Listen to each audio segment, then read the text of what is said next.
Mr. Dhar is an alumni of IIM Ahmedabad. He has 25 years of experience working with some of the world's leading consumer product companies like Procter& Gamble, General Mills, and Kimberly-Clark. He is currently the CEO of Kimberly-Clark for India and South Asia. Mr. Dhar is also a best-selling author with over 20 books to his credit. His latest book, Brand New Start, Kickstart Your Career with the Power of Personal Branding, aims to help students and professionals learn how to create an authentic, compelling, and differentiated personal brand as a cornerstone of their career success. Sir, I now hand over the panel discussion on Martech, building the culture of innovations to you and a panelist. Thanks, Athar, for the introduction, and thank you for having me over as part of the session. I'm really happy to be part of this panel with some amazing leaders whom we've heard from over the last half an hour or so. And, hi, Neil and Raj. I do know a couple of them from previous, so it's great to be reconnected with some old friends as well through this panel discussion. I was reflecting on the topic itself before we actually get into the questions, because the topic, I think, has three big words in it, Martech, culture, and innovation. And, I was, for the participants out there who are students, I was in your shoes a long time ago now. I was 26, 27 years ago when I was on campus and I began my career in marketing. So if I think of it, a few things have changed dramatically. But my contention would be actually some of the things, and probably the most important things of all, haven't changed all that much. So when we look at the three big words in there, MarTech, culture, and innovation, I mean, technology has changed beyond what we would have even considered possible back then. So if I think of when I started my career, the tools and technologies a marketer had in his or her armory to connect with consumers by today's standards would seem rudimentary. You do TV advertising, you do print advertising, you might do some direct to consumer sampling, you might do outdoors, you might do radio. That was probably it. It was truly traditional mass marketing. And if I fast forward to now, I think the biggest difference technology's made is it's made it much more individualized and always on.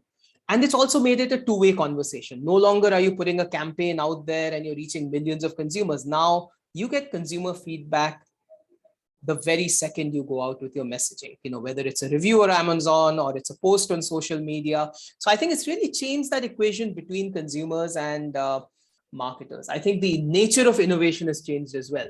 Innovation, in FMCG, where I've spent my career, used to be big campaigns rolled out over months of preparation. And, as opposed to now, it's pretty much you are testing and learning on the go, you're pivoting, you're experimenting. So I think technology's changed a lot. For me, however, the operative word in this whole discussion is culture.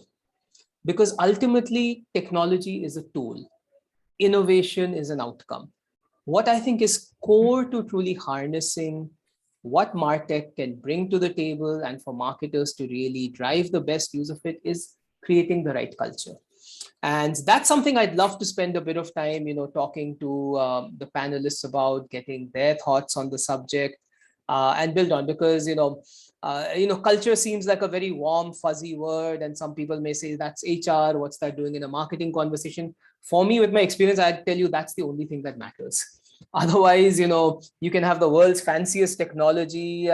Nothing will happen unless you have the right mindset, capabilities, and talent deployed against it. And if I could short circuit my 25 years of experience in FMCG and tell you just three things matter: curiosity, which is the willingness and ability to learn, to stretch beyond your comfort zone, to go beyond superficial data, to really deep dive and understand the why. Why do consumers do what they do? Why are things the way they are? I think that's number one. Number two is empathy. The consumer is not a number on a spreadsheet or a data point on a PowerPoint slide. Consumer is a real living human being like you and me. What's happening in her life? What's on her mind? What's happening in society around her? Really getting into their lives and understanding who they are as people, and then serving them with all the technologies at your disposal in the best possible way. But it's not to come up with cool sounding technologies, it's to serve the consumer. And final, I'd say, it's continuous learning. And that's one place where I think MarTech has disrupted, is pace of innovation, the pace of change. what worked 5 years ago will not work 5 years from now. What worked 1 year ago may not work a year from now. So I think no matter where you are in the organization, whether you're the CEO or you're somebody starting your career, you have to always have the mindset of a student. The day you think you know it all, you're going to be obsolete. So those are just my simple observations on the subject. And with that, I'll start the discussion. So what I'll try and do is I'll pose a question to each one of the panelists, and then depending on time, we'll see if we can build off some of the responses. So my first question is to Mr. Chandan Mukherjee. And the question I had for you, where I'd love your thoughts on, is when we talk about Martech, which is rapidly evolving, rapid changes in a very large organization like Nestle, an iconic organization with iconic brands, how easy or difficult is it to truly create that culture of innovation? What are your learnings on both what's worked and what are some of the challenges or barriers? Well, hi, Manak. Nice to meet you. And thank you for that very interesting question. Well, yeah, absolutely. I think, at the core of it is the organization, the culture, the people, the ways of working, and really, how we sort of, thrive, not only in the organization by itself, but also all the connections that we build with other organizations. Because, in the world of today, our learning is that, you cannot be alone. If you are left alone in this whole process, you are just alone, and probably you're just pushed into one corner. So it's also trying to develop an ecosystem together through the entire kind of, value chain of trying to understand how we can exist together. And if you look at, marketing technology is one part of it. And generally, we tend to think about technology a little more broadly, right through the entire value chain. And being a FMCG food company, we would like to think about how we can really think through our entire value chain, and not just in technology terms, from the time where food is grown. And now there are a lot of discussions around sustainability and responsibility and all of that getting much more important, because I think the world at large has not really paid heed to many of those aspects, which we are getting more and more conscious about. And we are trying to, sort of look through the entire chain. So from the right point of how, food is grown, to the way food is processed and produced, to the way food is kind of transported, to the way food is sold, to the way food is consumed, and then the way it is all disposed. Because, it's not just about that you eat something and then, how you dispose the packaging. Is that something which, you can do something about, and you can recycle it, use it in the right responsible way, and so on. So therefore, it is all about, getting the organization to think much more holistic, to think much more interconnected. None of the problems can also be solved by one organization or one department or one function. It is a more interdependent culture, and a culture which really connects everyone, and really starts a lot with people, at the end of the day, people within. And of course, because we are a FMCG food company, also people are our end consumers. And therefore people understanding is really at the core, and trying to understand where we can understand people, the culture, and change. So what we call culture as context, and also change, because things are also dynamically evolving and changing. So looking at technology, is something that we try to do more holistically. The culture is an element that we deeply kind of care about. Our entire leadership focuses a lot on it. Getting, of course, the ways of working and the ways of thinking in the right way. Getting also the entire perspective of speed and agility. And that is where, just as one element, we have something called idea to launch, which is a way to kind of, think in a more innovative manner. It's not that innovation hasn't been there, innovation has been there for many, many years across all kinds of organizations. But in today's world, we need to think of innovation in a more holistic way, in a more connected way, in a more cross-functional way, in a more joined-up way, right from start to finish. And idea to launch is one of the ways in which we kind of look at innovation to see not only we think more holistically, we think more cross-category, because people also don't live in categories. While we might say that, okay, we are in coffee, or we are in X category or Y category, consumers have bigger, broader needs that they think about. They have their lives, they have the entire context and the entire culture to kind of, think about and live in. So therefore, it's a much more holistic play, and marketing technology is a part of it. In terms of, what we could do, we of course segment and look at different opportunities at different places. And the thinking more and more is to try to be more connected through the entire ecosystem as we go along. Excellent. No, that's wonderful, Chandan. And I think, Nestle is an organization that's, I think, widely admired for not just staying relevant, but staying highly inspirational in how it's adapting to consumer needs, how it's impacting the broader ecosystem around it, embracing technology. So thanks, for giving us a look under the hood. Now, the next question, building off that, is Raj, to you. And, we heard from Chandan about, I think, a large, highly iconic organization that is adapting, that is evolving. You get a broad view. You look at industries, you look at broad sets of organizations. What do you see are some of the traps that some organizations fall into that prevent them from truly creating this culture of innovation? So what, we just heard about what an organization is doing successfully. I think it's equally good to learn from failure. What are some of those pitfalls that you've seen that, all of us could learn from? Thanks, Moinak. And as always, I am taking notes as you are speaking. And really wonderful to get these pearls of wisdom from everybody here. And I like the fact that you've chosen a slightly contentious question for me. Privileged, actually. So I think one of the frustrations that you see, I was at the Future Food Summit at the Expo 2020 just about 2-3 weeks ago. Various manufacturers from the F&B industry came and spoke about the world population in 2030, how to feed the projected 9 billion people on planet Earth. We spoke about various aspects, and marketing is just one small, tiny aspect of it, vertical farming, packaging, all about carbon footprint, saving water.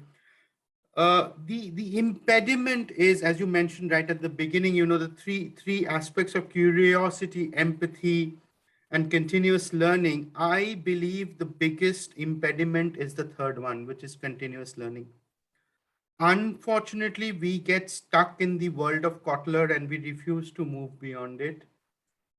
It is so difficult to change the mindset. When we talk about, and I don't want to meander on for too long, I'll just come straight to the point. When we talk about consumer behavior, and we tell emphatically that people don't buy more detergent powder or milk or toothpaste because it's cheaper and it's on promotions. And therefore, if you think price discounting solves all of your problems, it is not true. People look at us as if we are from Mars. They genuinely believe that if you put a cake mix on a buy one, get one free, people will buy it. And that's not true. So broadly speaking, this one aspect of human behavior encompasses everything that comes around it: logistics, technology, packaging, pricing, innovation. And I think not just at the industry side, but even at Kantar, yes, as a knowledge partner, my scariest thing is what I told you 10 years ago is definitely obsolete. What I told you 5 years ago is rapidly becoming obsolete. And what I'm telling you now is becoming obsolete as we speak. So the third point, continuous learning, is the biggest impediment. Got it. No, that's a great response. And I think, with that continuous learning, I think also what needs to be built in is an inbuilt humility switch. I think what happens is too often people start believing in their own myths. And that's true for organizations as well as people. That I work in company X, we have been around for so many years, we have these iconic brands, ergo we know it all. Or I've been working for so many years, I know it all. And I think one lesson I would build out of that, which I think all the young participants could heed, is, never think you know it all. Or approach every day saying, there's probably more I don't know than I know. And sometimes it's not having the answers, but asking the right questions that really get you on the right path. I think our educational system puts so much premium on, do you have the right answers? I think what you'll find out is very often in life and in building brands and in creating innovations, none of us has all the answers. Sometimes it's asking the right questions. And on that note, I'll turn to Neil. So Neil and I know each other for many years. It's wonderful to see you in person, if virtually after quite some time. We've worked together before on brands when Neil was on the agency side and I was on the client side. So Neil, I'm going to kind of funnel the question even deeper from what Raj said, from organizations to people. In the audience here, we literally have hundreds of young students who are going to join the workforce, many of whom might, pursue careers in marketing. You've literally seen generations of young marketers join companies. Some succeed, some flounder, some thrive in innovation, some not. In today's day and age, and some of the examples you shared were fascinating, where technology is disrupting so much of how we market to consumers, how we understand consumers. What would your advice for young professionals and marketers to be? Or, what pitfalls should they avoid so that they can both reap the benefits of the opportunities Martech provides, yet, not miss the wood for the trees? What would your advice to them be?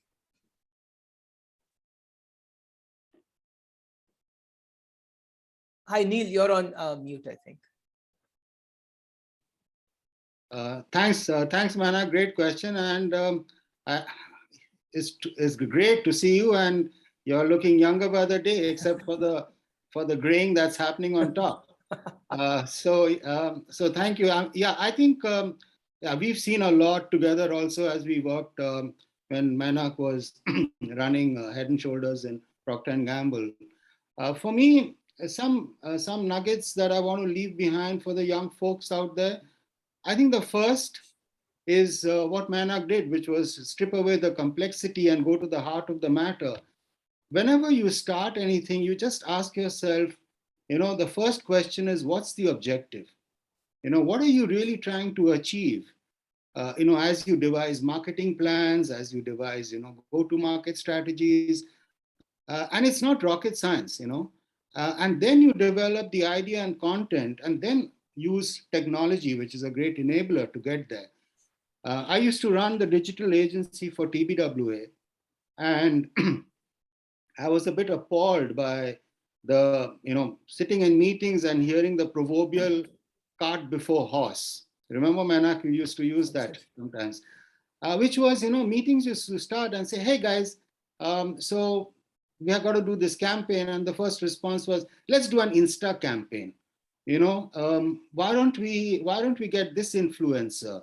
I think we need to do 6 posts a day. I actually had a multinational client who came to me and said they would pay me by the number of posts we would do, not by how I would increase sales or how we would drive the equity of the brand. So that, I think, the first one. The second is to go to your point, Manak, which is to really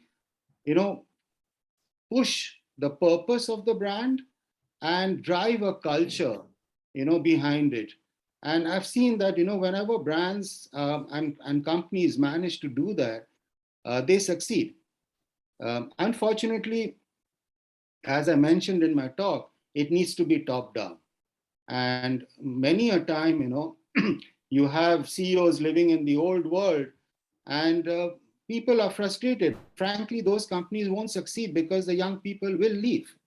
You don't want to be in a place where there is no culture for innovation. I was fortunate to work with Saatchi. It was nothing is impossible. And we said, we are not an advertising company, we are an ideas company. So I think, having the right culture and the right approach is very important. And the last point I want to leave with you is a credo we used to again have, which is fail first, learn fast. So don't be afraid of failure, because if you don't fail, you won't learn. So test as you go, try different things, be experimentative, and you will find, the silver bullet in there.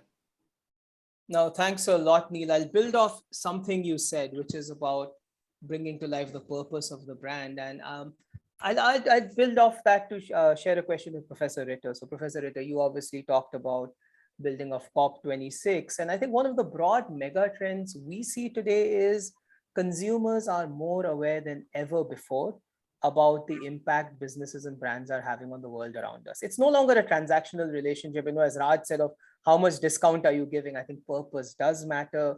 The environmental footprint, the broader impact on the world around us does matter. And I think what Martech also allows is much more two-way conversation. I don't think consumers are being marketed to anymore. It's more a relationship. And I'd love to get your insights on how has Martech allowed some of those honest and authentic relationships between consumers and brands, and how could organizations maximize that? Because what I've sometimes seen is all organizations still look at it at a transactional level. My average Amazon rating is 4.1. That means nothing. It's a number. What matters is what are people saying, what matters even more are why are they saying it, and what matters even more is so what are you going to do about it. So I think organizations have an inherent, I'd say, inbuilt switch of taking everything to a metric which you put on a sheet, but not delving deeper into the whys and so what. So in this whole field, how would you say Martech is changing that relationship, and how could companies really tap into that opportunity? Yeah, thanks, Manak. That's a great question. And also referring to your previous speakers, that culture change is so important. So I was thinking about, I think really consumers will have much more power in the future. I mean, they already have power, but now with the digitalization, you have much more information at your fingertips. And let me give you an example. Just this month, actually just a few days ago, Apple agreed that the phones can be repaired in the future. I mean, probably you all know that Apple they always thought, okay, every few years you buy a new model, and that's wonderful.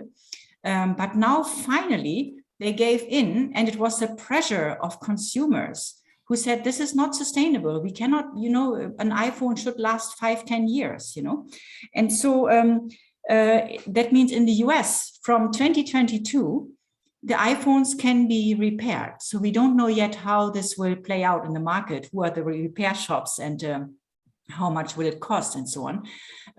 But I think this is an interesting development. And I think it's also shocking in a way that only in 2022, Apple, that has been iPhones, which have been around for such a long time, agrees to allow repairs. And I think this can be applied to many other things, from air conditioners to cars to shoes to really everything, particularly in the electronic fields, because that is an area where we need products to last for 30 years, for instance, washing machines that last for 30 years. Those products existed some time ago. And I think we need to go back to that kind of mindset that we get high quality products that can be used for a very long time, and that can be repaired and last a lifetime. So that is really, and also for every product that I buy, I want to know, how is this product recycled from A to Z? Is there if I don't use this product anymore, can it be part of the circular economy and really go back to be put in parts and then reused? So that kind of information is currently not marketed. So nowadays, when I go and buy anything, which doesn't happen very often these days, I always look at this thing and say, okay, how will this product look like in 10 years? And what will happen when I don't use this product anymore? That's kind of an interesting perspective if you do this with everything that you buy. I mean, with food, it's easy. You just eat it and you consume it and it's gone. But for all other products, we have to think about it. And so I think this relationship and the marketing communication of companies needs to be much more honest, And I also want to see on my credit card statement, this month you spend so much, and this has the carbon footprint of so much, And I want a congratulation if I spend less, So it's kind of a complete turnaround of our mindset on consumption. And I think that will take a time, but we can see, at least in Europe, we have already a whole ecosystem of companies that focus on reducing the carbon footprint and reuse, recycle, and reduce consumption. Now, that's an excellent point, Professor Ritter. And I think one of the interesting things there for, I guess, all the participants to pick up and learn from is, when we talk about things like purpose and we talk about things like impact, social impact, sometimes, people think these are things that lie on the side. And I think the powerful insight that Professor Ritter is bringing to the table is, how can we make that center stage and part of the overall communications and how we engage with consumers? Now, my last question actually is to... Sorry, man, can I just... Yes, Neil. Sorry, can I just jump in? I want to just leave this for the students. Building on what Dr. Ritter just said, I think if you all can Google it and take a look, there's a very interesting video is going around where, I don't know whether you all have heard of Professor Kaku. He's a physicist, and he kind of is one of the leading predictors of the future. And he talks about a little bit about what Dr. Ritter, have a look at it. It's fascinating, because what he says is that if products and brands are not going to come to the table, the consumer will bring them to the table, because they are going to be under a microscope. At the blink of an eye tomorrow, in the future, people will be able to know where you come from, what is inside you, are you sustainable, are you good for me, are you going to, what kind of ingredients do you have, etc., etc., etc. And also there, at a blink of an eye in a store, you will be able to know which ones are overcharging you and which ones are not. He calls it perfect capitalism. Fascinating video. Sorry, I just wanted to jump. No, Neil, thanks so much for sharing that. And, to Apurv, last question, and then after that, Saurabh, maybe we'll have time for a little bit of Q&A. So Apurv, I'd say one of the things I have seen that's fascinating, that's changed in the lives of marketers, is marketing at some point was viewed as an art. It's about insights, it's about crafting communication. Now there's a lot of science, and I was looking at your slides. It's about A/B testing. It's about data analytics. And between this art and the science, what would your advice be for both organizations and marketers to strike the right balance? Well, okay, I am unmuted. Okay, yeah. So interesting question. I think a lot of us are dealing with that challenge these days, and my standard answer is that it is really the intersection between that art and science where a lot of new things are happening, right? So new things enabled by emerging new technologies such as customer data platforms or personalization, right? So essentially, you have to really be able to combine that art and science in more imaginative ways, with each one knowing much more than about the other side, much more than what it was possible in earlier days, right? So I think intersection between art and science, artists knowing more about science and scientists knowing a bit more about art, is what is the need of the day, and that basically then reflects in the kind of skills you build, or the kinds of teams you recruit, or the kind of operations you run, and all of that, and eventually that impacts your culture. No, that's a great point, Apurv. And I think one thing I take away from there and share with the whole audience is that need for a balance. Yeah. Because I think when you go to either extreme is when you potentially risk missing out on what really matters, and both personally. Yeah. So being highly data oriented doesn't mean you stop meeting consumers. Yeah. And highly empathetic with consumers doesn't mean you have no understanding of how to use data and technology. I think it's a balance, and also it's that balance at an organizational level. How are you creating and strengthening capabilities on both? I'll add one more point there, Manak, if it is okay. I think, and it might sound ironic, and I am a techie, but I think the biggest impediment is actually technology, because a lot of people sometimes think that buying sexy new technology will solve all their problems, but that usually doesn't happen, right? So there are other factors of culture and empathy and people and skills and all of that are actually more important than technology. So building a balance is indeed very important. Wonderful. So what I'll do now is, I think we have a few minutes left, Saurabh, is I'd love to open this up to questions from the participants, because what I'll tell you, all of you who are young, bright people on this call, is all revolutions in human history have been started by the young and the hungry. They've not been started by middle-aged or old people sitting in rooms, right? So when you look at us, we are already in some way the past. All of you are the future. So I think what's really important is we can provide an environment, we can enable. I think all of you are the ones who will have to make that future happen. And I think your job is to challenge the status quo. Your job is to challenge us, your bosses. Your job is to teach us as well. I think reverse mentoring is something we don't often talk about enough when we talk about Martech, because you guys are living that world. None of us on this call, on the screen you see, grew up in that world. When I was a student or I began my career, there was no internet, there was no smartphone, there was no Facebook. You guys are growing up in a very different world. So I think just as we talked about the changing equation between marketers and consumers, that historical hierarchical equation where bosses know most has in many ways been reversed on its head. Is that sometimes you, the youngest person in the organization, may know more about something where your bosses can help you is channelize that, enable that, bust barriers. So I think one thought I'd leave with all of you is you should speak up. You should have a point of view. You should challenge the status quo. You should not assume that what has come before you is always going to work, because that's not the world we live in. So with that thought, I'd love to open it up for questions that anyone might have for me or any of the panelists. Saurabh, I guess we have a few minutes, right? 7 minutes to go. Wonderful. So I think we can probably take a few questions. You can pop them up on chat, or you can just unmute yourself. So what I've suggested, Marushka, our anchor here, to direct all the questions to you, and you can probably direct to the right. Perfect. Yeah, Marushka, please go ahead. We are now open to questions. I request our audience to type the questions in their chat box. And sir, the questions will be directed to you and our panelists then.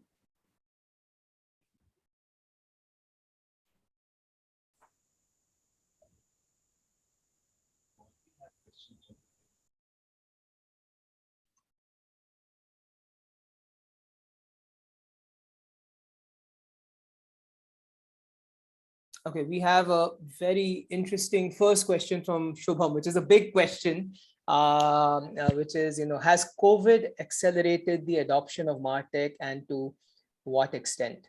So I guess anyone, maybe a couple of folks in the panel, whoever would want to share their thoughts on, the impact that you've seen COVID having on Martech and its adoption. Well, maybe I could start, Manak, on it. Well, COVID has accelerated many different things. Martech was already there, and Martech is sort of, getting on its own path of acceleration. Because COVID, of course, brought all of us into a situation where we were living lives digitally in a way, in a virtual environment, and digital virtual, whether it be shopping or living life, or connecting with people, or even students or children, attending classes or whatever it is. I think digital became much more omnipresent in our lives. So to that extent, use of technology would have gone up, but it's not that COVID has necessarily been the sort of big change or the big influencing factor towards Martech. I think Martech has always been there, and it's accelerating at its own pace. I think the thing about Martech is that there are three kind of areas which we need to think a little bit further about. One is that there is a problem of plenty. There are many different technologies, many different things, many different things that you could do. And one of the slides, from one of the presenters also talked about this very big. There's also the problem of inadequacy, because all those are very, very specific. They don't talk to each other. They all reside in silos. There is nothing broader that you can understand. So while there are many, there is also inadequacy. And the third is that the problem that they are not also precise in many cases. So therefore, you have the issue about lack of precision as well. It's very broad and very general. So I think there is a long road in front of us on evolution of Martech, but we have to always keep the objective first, what you want to do, why you want to do it first, and what we, say timeless fundamentals of the objectives, human understanding, people, context, change, all of that. And technology will only be sort of an enabler to that entire thing. And it will, of course, always keep kind of, accelerating as we go. No, thanks so much. And Apurv, you were going to say something? Yeah, so I recently came across a quiz question that said, who led the digital transformation in your company? The first option was CEO, the second option was CTO, and the third option was COVID-19. Right. So COVID-19 has actually accelerated digital transformation by quite a bit. There have been reports. Satya Nadella said that whatever used to be done in 10 years happened in 2 months of COVID. There was another report for US based e-commerce. Right. So 10 years worth of e-commerce implementations got done in just 3 months, right? So there have been huge transformations and acceleration because of COVID, and I think this is going to continue for foreseeable future. Perfect. No, thanks for sharing. So I'll combine a couple of the questions. I think they're couple of the questions are around, carbon footprint, regulatory frameworks, and innovation versus carbon footprint on environment. So I'll take one of those questions and I'll direct that to Neil, and I'll direct the couple of the others to Professor Ritter. So Neil, one of the questions is, does reducing carbon footprint, is that even applicable in a country like India where customers are price oriented? Any views on that? Yeah, I think, well, I mean, many speakers have said this. It's consumer awareness and consumer mindset. And so marketing, of course, can help to change that. So if we have, I think the pioneers who are in selling climate smart products and services and not doing just greenwashing. There are also a lot of companies who are greenwashing. I mean, telling the product is green, but it isn't. I think it will change the market, and price is no longer, I think in many countries we can see that price is no longer the only factor. I think many of you said that before, that climate is not, it's also, is it cool to have this product, or is it kind of, does it look good, and is it sustainable, is increasingly becoming a question. And one sentence to the regulatory frameworks, yes, they can help, but I think the consumers have more power. So if companies and consumers together build new relationships on climate smart consumption, I think this is faster than regulatory models. Of course, regulatory models, for instance, in Europe, they help with product standards, and also increasingly with the circular economy aspect, that we have to produce things that are have from cradle to reuse, fulfill all the criteria. Excellent. No, thanks so much for sharing. And Neil, any perspectives on that? Yeah. So it's a tough one. I mean, I think we have many Indias in India, as you know, Menak. Yeah. So let me just touch on a couple of thoughts. First, of course, I've been watching Indian news, and it was sad that there wasn't an outcry. Of course, our news channels are quite muzzled, but there wasn't an outcry that India at COP26 decided to move the coal stoppage by another 20 years. Having said that, I think there is an opportunity for actually brands and companies to drive competitive advantage, especially amongst, I think, the young, aware.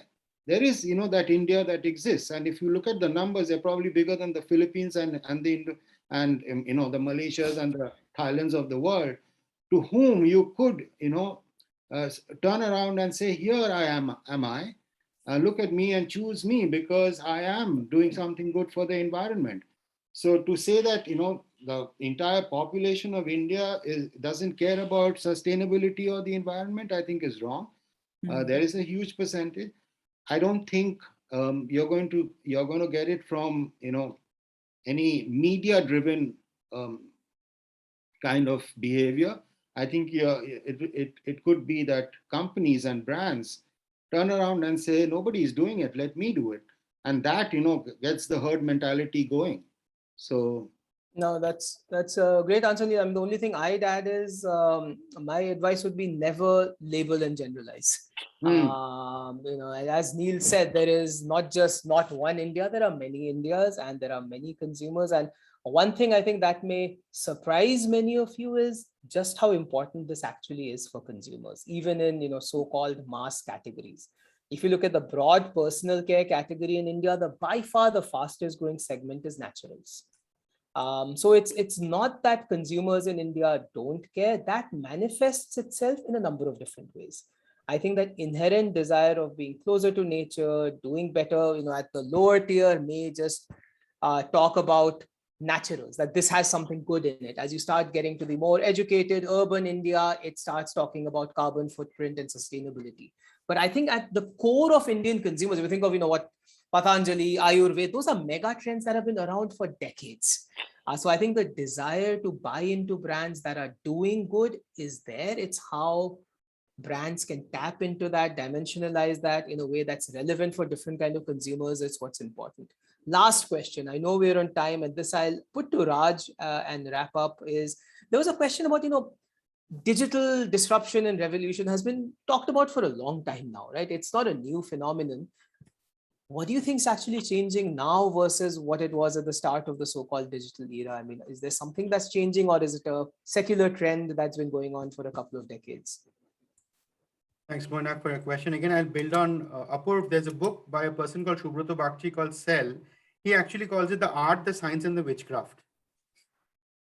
And to again pick up on what Neil picked up, I mean, you know, when digital marketing and digital payments were being launched by the government of India, there were a lot of voices, very condescending, very rude, very demeaning voices, which said, oh, most of India is rural, most of India is uneducated. How on earth do you expect them to pay via mobile phone app?